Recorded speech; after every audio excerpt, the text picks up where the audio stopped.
How to save new contacts to Gmail by default on iPhone. Here's how. First, open the Settings app on your iPhone. Scroll down and tap Contacts. Next, tap Account. Here, you'll see the accounts currently connected to your iPhone.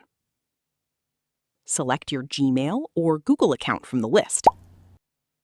Now, whenever you create a new contact on your iPhone, it will automatically be saved to your Google contacts instead of your iCloud account.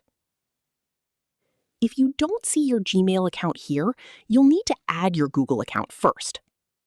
Go back to Main Contacts page, then tap on Accounts and select Add Account. Choose Google and sign in with your Gmail account. And that's it. Your new iPhone contacts will now save to Gmail by default.